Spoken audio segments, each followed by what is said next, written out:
This is part 5 and the final part of Cursed by the Jinn. If you haven't watched part 1, then go back and watch that first. Otherwise, let's get started. The Imam summons everyone in the village to the mosque.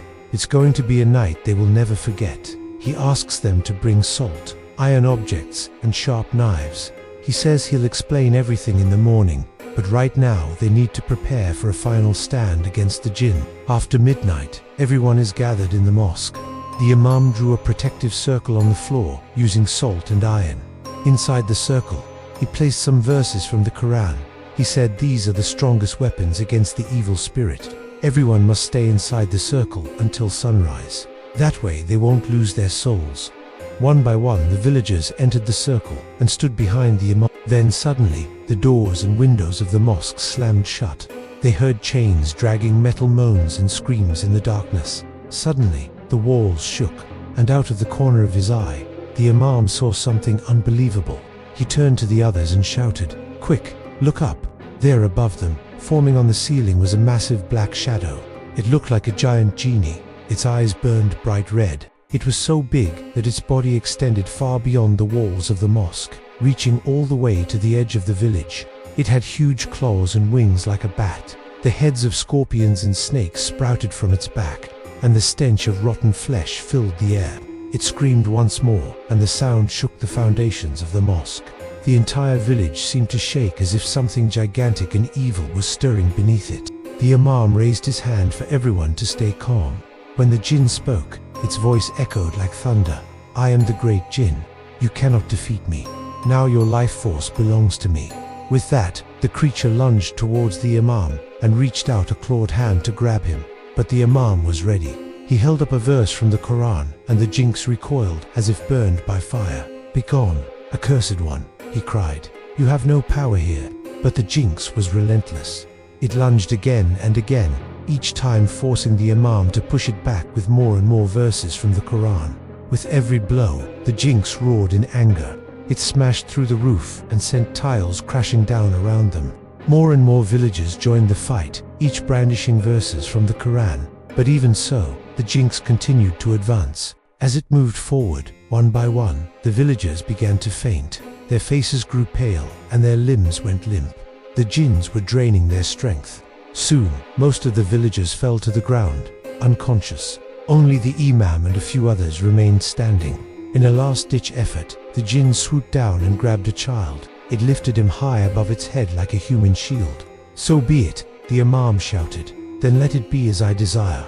Turning to the rest of the villagers, he cried, "Rise, my brothers and sisters, take your places. For the sake of our Prophet Muhammad, for the sake of Islam, attack this accursed one with the might of Allah." His words ignited a new resolve in their eyes.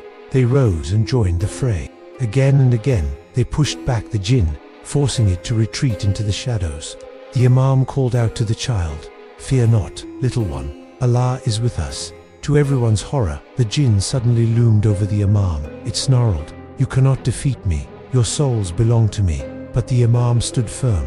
He raised his hands and proclaimed, "Do not lie, do not fear. Speak the truth of your hearts." With a mighty roar, the Jinn lunged. The Imam flung his arms wide and shouted, "Say, O humanity, there is no God but Allah. Muhammad is his messenger." All around him, the villagers echoed his words. "There is no God but Allah. Muhammad is his messenger." The jinns shrieked in pain. It recoiled as if burned by fire. For a moment, it hesitated. Then, with a final defiant roar, it vanished into the shadows. The villagers waited in tense silence. Then slowly, the sounds of birdsong and the first rays of sunlight crept over the horizon. The curse of the Jinn was broken. But as the Imam looked around, he saw that many of the villagers lay dead on the ground. The battle had taken its toll. Suddenly, the earth rumbled again. From the corner of his eye, he saw something moving in the distance. At first, it looked like a small mouse, but then it grew larger and larger until he realized it was none other than Hassan. He was staggering towards them, barely breathing. The Imam rushed to his side and helped him inside the mosque. "Hassan, my son," he asked, "can you hear me?" Hassan looked up at him with vacant eyes. "I can hear you, Baba," he whispered, "but I don't feel good." The Imam cradled his son and whispered words of comfort and reassurance. Slowly, Hassan's breathing grew steadier and his face regained some color. The Imam felt a surge of hope. His son would live. But as he turned to address the others, he saw something that made his heart sink. In the center of the circle, where the Jinn had stood, a pile of cold ash smoldered. The air around it crackled with an eerie energy, and as the Imam watched, a single piece of the ash twitched. Then a horrifying thought struck him. They had banished the Jinn. Yes, but perhaps they had not destroyed it completely. The creature had used Hazen as a shield. But what if it had also used the child's innocence to cloak its own evil? What if a part of it still lingered, waiting to be reborn? Suddenly, the Imam felt a surge of icy fear. Could the curse be starting all over again? Before he could warn the others, a dark shadow began to form in the ash. It writhed and twisted, taking on the shape of a monstrous humanoid. Its eyes burned with malevolent red light. The villagers screamed in terror as the creature rose from the ashes, and just as it lunged towards them, the screen faded to black.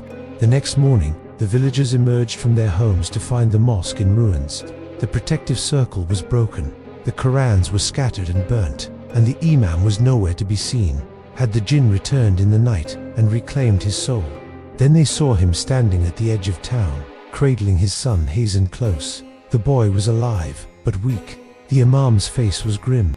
"The curse is broken," he announced, his voice heavy with sadness. "But if fear returns, it may rise again." As the villagers stared at the ruins of Huja House, a single piece of black ash twitched on the ground, a silent promise of evil things to come.